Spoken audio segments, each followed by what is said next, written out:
పండగలైనా పెళ్లిళ్ళైనా వస్త్రాలకు వేదిక ఒకటే, అదే ఎస్ఆర్ షాపింగ్ మాల్. ఫ్యామిలీ అంతటికి అన్లిమిటెడ్ ఆఫర్స్. ఈ రోజున టాలీవుడ్ లో ఒక పోలీస్ ఆఫీసరు, ఒక ఉన్నతమైనటువంటి ఒక కార్పొరేట్ మేనేజర్, ఒక ఎగ్జిక్యూటివ్ పర్సనాలిటీ, లేదా ఒక రాజకీయ నాయకుడు, లేదా ఒక ఎగ్జిక్యూటివ్ క్యారెక్టర్స్ ఉన్నాయంటే టక్ గుర్తుకొచ్చేటువంటి పేరు కోటేష్ మానవా గారు. మీ పర్సనాలిటీకి మీ స్టేచర్ కి తగ్గట్టుగా అనేటువంటి పాత్రలు వస్తున్నాయి అనేటువంటి సంతృప్తి ఉందా? దాంట్లో ఏదైనా చిన్న అసంతృప్తి కూడా ఉన్నట్లుగా తెలుస్తుంది. అంటే అసంతృప్తి అనడం కన్నా కూడా నాకు ఏంటి ప్రస్తుతం మీరు చేస్తున్న బిజినెస్? టెలికాన్ వల్పుల్ చిమ్నీస్, తర్వాత స్టవ్స్, హబ్స్, ఓవెన్స్ ఉన్నాయి. నాకు 2 చోట్ల గోడౌన్లు ఉన్నాయి, 2 చోట్ల ఆఫీస్ ఉన్నాయి, 5 షోరూమ్స్ ఉన్నాయి. నాకు మార్నింగ్ ఇవాళ ఎటు వెళ్ళాలన్నది ముందే డిసైడ్ అవుతుంది. మరి సంపాదన పరంగా బిజినెస్ లో ఎక్కువ సంపాదిస్తున్నారా, సినిమాలు? బిజినెస్ లోనండి. మీ రెమ్యునరేషన్స్ ఎలా ఉంటాయి? నేను చెప్తాను.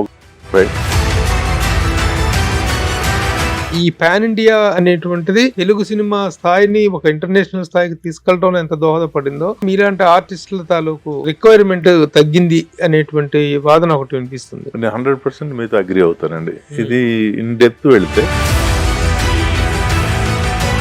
పాన్ ఇండియా సినిమాలు తీయాలండి, బట్ ప్రతిదీ పాన్ ఇండియా కాకూడదు. మన తెలుగు ఖ్యాతిని పెంచిన సినిమాలు ఎన్ని వచ్చినాయి పాన్ ఇండియాలో? వేసుకోండి 4-3. ఈ 4-3కి ఎన్ని సంవత్సరాలు పట్టింది?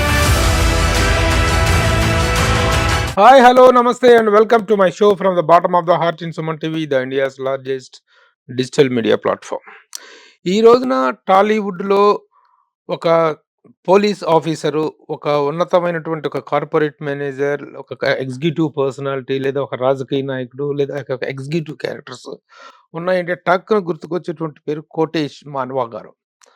కోటేష్ మానవా గారు ఒక మంచి క్యారెక్టర్ యాక్టర్గానే కాకుండా ఈజ్ పర్సనల్గా బిజినెస్ మ్యాన్, బట్ సినిమా ఇండస్ట్రీలో చాలా మంచి క్యారెక్టర్ చేస్తూ ఒక స్పెషలైజ్డ్ క్యారెక్టర్స్ ఉన్నాయని కానీ ఫస్ట్ కాల్ వెళ్ళేది కోటేష్ గారికి. కోటేష్ గారు is now with me. Welcome sir. నమస్తే. నమస్కారం ప్రభు గారు.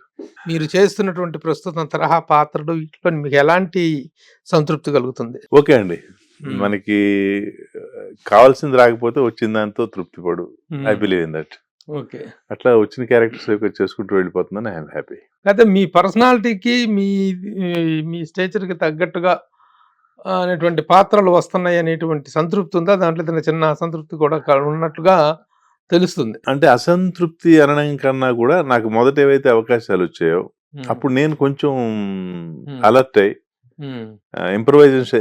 ఇంప్రూవైజేషన్ సైడ్ పోతే బాగా ఉండేది. బట్ నేను అదే కంటిన్యూ చేసిన తప్పేమో అనిపిస్తుంది వాళ్ళ. అంటే ఎలా? ఫర్ ఎగ్జాంపుల్ నేను ఏదైతే న్యాచురల్ గా మీతో మాట్లాడుతున్నానో ఇవే చేసుకుంటూ వెళ్ళిపోయాను తప్పితే చేంజ్ చేయలేదు. ఇప్పుడు చేంజ్ చేయాల్సిన యాక్చువల్ గా పెద్దగా మిమ్మల్ని మీరు ప్రమోట్ చేసుకోలేదు. ప్లస్ యాక్టింగ్ పరంగా కూడా దాంట్లోనే వెళ్ళిపోయాను. ఇప్పుడు నేను కొంచెం డీవియేషన్ కి ట్రై చేస్తా ఉన్నాను. వస్తున్నాయి కూడా క్యారెక్టర్స్. మీ మాత్రం పర్సనాలిటీ, మీ మాత్రం హైట్, వెయిట్, మంచి మ్యాన్లీ లుక్ ఉన్నటువంటి యాక్టర్లు అదే మలయాళంలో ఉంటే మాత్రం, తమిళంలో ఉంటేనే మన వాళ్ళు మాత్రం చాలా మోజుపడి తెచ్చుకునేవాళ్ళు. ఎందుకంటే అక్కడ నుంచే వస్తున్నటువంటి వాళ్ళని కొంతమందిని చూస్తున్న యాక్టర్స్ ని, వాళ్ళకి చాలా పెద్ద పెద్ద క్యారెక్టర్స్ ఆఫర్ చేయడం జరుగుతుంది. మీలాంటి యాక్టర్స్, ఇక్కడ ఉన్నటువంటి యాక్టర్స్ మాత్రం ఆ స్థాయిలో వేషాలు రావట్లేదు అనేటువంటి ఒక అసంతృప్తి మాత్రం మీ అందరిలో ఉన్నట్టుగా ఉంది. అంటే అసంతృప్తి అని కాదండి, వాళ్ళు అక్కడి నుంచి వచ్చిన వాళ్ళు కూడా అక్కడ ప్రూవ్ చేసుకుని వస్తున్నారు. కాకపోతే వాళ్ళు ఎక్కువ రోజులు ఇక్కడ నిలబడడం లేదు. ఇప్పుడు మన దగ్గర కూడా ఏమైందంటే అండి, ఒక క్యారెక్టర్ హీరోయిన్ ఇంతకు ముందు ఒక 5 years 10 years తర్వాత చేంజ్ ఎట్లా అయితే అవుతుందో, ఇప్పుడు క్యారెక్టర్ ఆర్టిస్ట్ కూడా అట్లా కొన్ని రోజుల తర్వాత వాళ్ళు రిపీట్ చేయడం లేదు, కొత్త వాళ్ళకి వెళ్ళిపోతున్నారు.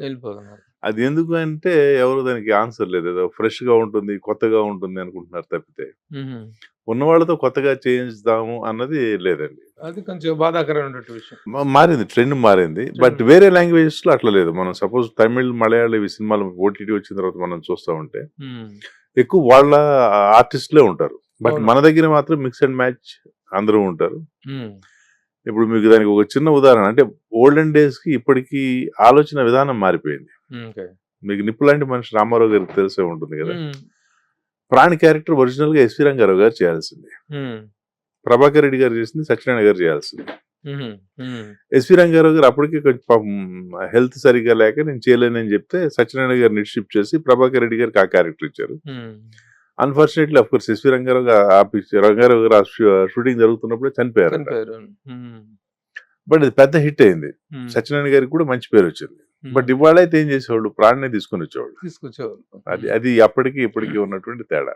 ఓకే. ఓకే.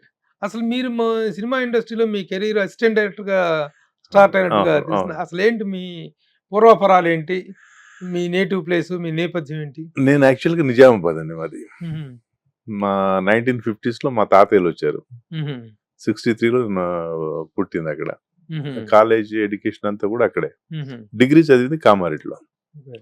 కామారెడ్డిలో ఉన్నప్పుడు ఎస్ఏ రైటింగ్ లో స్టేట్ ఫస్ట్, దెన్ డిబేట్ లో స్టేట్ సెకండ్ ఉన్నా, దెన్ మోనో యాక్షన్ లో 8th ప్లేస్. సో దాంతో ఓకే మనం ఏదైనా సాధించవచ్చు అని చెప్పేసి చెన్నై వెళ్ళిపోయాను. అందులో నేను బాగా ఇష్టపడేది దాసరి గారు. ఆయన దగ్గర ట్రై చేశాను. ఆయన అప్పుడు అభిమన్యు షూటింగ్ వెళ్తున్నారు. సేమ్ అదే టైంలో ప్రభుకి ఒక ఇన్సిడెంట్ జరిగింది. వాళ్ళ పెద్ద అబ్బాయికి కన్నుకి ఆపరేషన్ కి బయటకు వెళ్లాల్సి వచ్చింది. నాకు ఆయన వచ్చే వరకు ఉండలేక వేజల్ గారి దగ్గర జాయిన్ అయ్యాను.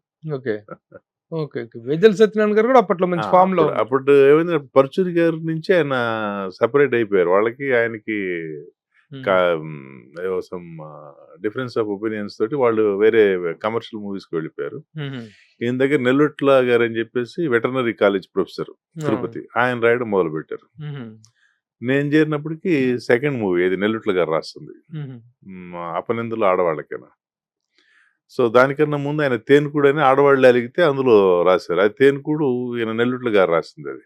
ఓకే. సో అట్లా ఒక 2 మూవీస్ ఫుల్ చేశాను. తర్వాత ఇక అసలు మీరు వెళ్ళింది యాక్టింగ్ పర్పస్ కోసం లేదు, డైరెక్షన్ కి వెళ్ళాను. డైరెక్షన్ మీద ఇంట్రెస్ట్. మరి ఈ పర్సనాలిటీ అప్పట్లో ఇంకా యంగ్ లో ఉన్నప్పుడు 80s 84 మరి అప్పుడు ఇంకా అసలు యాక్టర్ గా బాగా షూట్ అయ్యే చాలా సన్నగాను ఈ బుగ్గలే. ఈ పర్సనాలిటీ అంతా లేటెస్ట్ డెవలప్మెంట్. మ్యారేజ్ తర్వాత. ఓకే. ఓకే. మరి ఆ డైరెక్షన్ డిపార్ట్మెంట్ నుంచి బయటకు రావడానికి కారణం ఏంటి? కారణం నాకు తెలిసిందండి. నేను ఆలోచిస్తే ఇప్పుడు నేను బిజినెస్ చేస్తున్నప్పుడు కూడా ఏదైనా ఒక ప్రోడక్ట్ తీసుకుంటే ఈ ప్రోడక్ట్ ఎన్ని రోజులు రన్ అవుతుంది మార్కెట్ లో అని నేను ఫస్ట్ ఆలోచిస్తాను. దీని లైఫ్ ఎంత. ఫర్ ఎగ్జాంపుల్ మీకు రోటీ చెఫ్ అని ఒక ప్రోడక్ట్ తీసాం, సాఫ్ట్వేర్ ఐస్ క్రీమ్ మేకర్ తీసాం. అది తీసిన రోజే నాకు తెలిసి 3-4 years దీని ట్రెండ్ తర్వాత ఉండదు అని చెప్పేసి ఇప్పుడు చిమ్నీ చేస్తాం. చిమ్నీస్ ఇది ఫర్ ఎవర్, లైక్ ఫ్యాన్ లాగా ఇంటికి కంపల్సరీ కావాలి. అట్లా ఈ ఆలోచన అప్పుడే ఉంది. సపోజ్ నేను డైరెక్షన్ ఫీల్డ్ లో యాజ్ ఎ డైరెక్టర్ అయితే ఎన్ని సంవత్సరాలు ఉంటాను, సో అవడానికి ఎన్ని సంవత్సరాలు పడుతుంది, ప్లస్ దానికి ఎంత మనం పెయిన్స్ తీసుకోవాలి, అవన్నీ చూసేసి మనకి ఇది కాదని చెప్పి వచ్చేసాను. ఓకే. బిజినెస్ ఫీల్డ్ లోకి వచ్చారు. ఫస్ట్ 3 years మార్కెటింగ్ లో జాబ్ చేశాను. ఓకే. ఓకే. మార్కెటింగ్ లో జాబ్ చేసి ఆ ఎక్స్పీరియన్స్ తోటి బిజినెస్ లోకి వచ్చాను. ఏంటి ప్రస్తుతం మీరు చేస్తున్న బిజినెస్ ఏంటి? ఇప్పుడు ఎలికా చిమ్నీస్ ఉన్నాయండి. ఎలికా అండ్ వర్ల్పూల్ చిమ్నీస్, తర్వాత స్టవ్స్, హబ్స్, ఓవెన్స్ ఉన్నాయి. వీటికి మామూలుగా 3 tiers ఉన్నాయి. 3 tiers ఇన్ ద సెన్స్, ఒకటి రిటైల్ ఉన్నాయి, 5 షోరూమ్స్ ఉన్నాయి. ఇంకోటి వచ్చేసి డిస్ట్రిబ్యూషన్, ఈ బ్రాండ్ షాప్స్ అన్నిటికి నేను సప్లై చేస్తాను. ఇంకోటి వచ్చేసి C&F, like Croma, Vijay sales, Reliance వాళ్ళకి నేను యాజ్ ఎ C&F నా దగ్గర నుంచి మెటీరియల్ పెడుతున్నాను 2 states వాళ్ళ దగ్గర. ఓకే. అంటే యాక్చువల్ గా ఈ స్టవ్లు చిమ్నీస్ మెయిన్ అండి. ఇది మన స్టవ్ స్టవ్ పైన ఎగ్జాస్టర్స్ ఎగ్జాస్ట్ వాటి manufacturing only distribution. Manufacturing Pune అండి. ఇది international company. Okay. Okay. Okay. Okay. So ఆ బిజినెస్ లో సెటిల్ అయ్యారు. అంటే దానికి ముందు కూడా చాలా చేశాను. More an actor or business man అంటే ఏం చెప్తారు? బిజినెస్ మ్యాన్ అండి. యాక్టింగ్ నేను చేసేది నెలకి 4 రోజులు 5 రోజులు, అది కూడా ఒక నెల ఉంటుంది, ఒక నెల ఉండదు. బట్ ప్యాషన్, ఇంట్రెస్ట్ అండి. అయితే ఇండస్ట్రీలో వచ్చిన గ్యాప్ అనేటువంటిది ఆ రోజుల్లో అసిస్టెంట్ డైరెక్టర్ 84 ప్రాంతంలో అంటే 84-85 చేసి ఉంటారు. 84 ఏప్రిల్ టు నవంబర్ అంతే. 6 months ఇండస్ట్రీ. 6 months industry. తర్వాత వచ్చేసి మళ్ళీ యాక్టర్ గా ఇప్పుడు కెరీర్ స్టార్ట్ చేశారు. యాక్టర్ గా 97 ఎన్కౌంటర్ అండి. అది కూడా నేను కావాలని రాలేదు. నా ప్రొడక్ట్స్ అన్ని ఇండస్ట్రియల్ ఎగ్జిబిషన్ తెలుసు కదా మీకు, నాంపల్లి. అవును. ఆ గ్రౌండ్ లో అది మ్యాసివ్. అప్పట్లో అదే, ఇప్పుడు ఈ ఆన్లైన్లు, మాల్స్ ఇవన్నీ లేవు. నేను చేసే ప్రొడక్ట్స్ అక్కడ స్టాల్ పెట్టా. ముక్కురాజు గారు వచ్చారు, మన డాన్స్ డైరెక్టర్ ముక్కురాజు గారు. ఆయన వేజల్ స్టేషన్ నేను చేసిన మూవీస్ కి ఆయన కొరియోగ్రఫీ. ఓకే. నేను అప్పుడు చిన్న కోటి మంచి చనువు ఉంటుంది. ఏంటి కోటి నువ్వు ఎక్కడ ఉన్నావు, ఇది నాదే అన్న. ఏంటంటే చెప్పాను ఇది ఇట్లా జరిగింది. సరే ఒకసారి ఇంటికి వచ్చేసే కృష్ణనగర్. ఇక ఇంటికి వచ్చాక ఇక అప్పుడప్పుడు ఆయన దగ్గరికి వెళ్ళడం, ఈ ఎన్కౌంటర్ అప్పుడు కృష్ణ గారిది, ఎన్ శంకర్ గారి చేస్తారు. ఎన్ శంకర్ డైరెక్షన్. ఓకే. దానికి పిలిచారు, వెళ్ళాను. అట్లా 97 నుంచి 2002 వరకు చేశాను. ఐ థింక్ 2000 లో పిచ్చోడి చేతిలో రాయి గురువు గారిది అవునవును.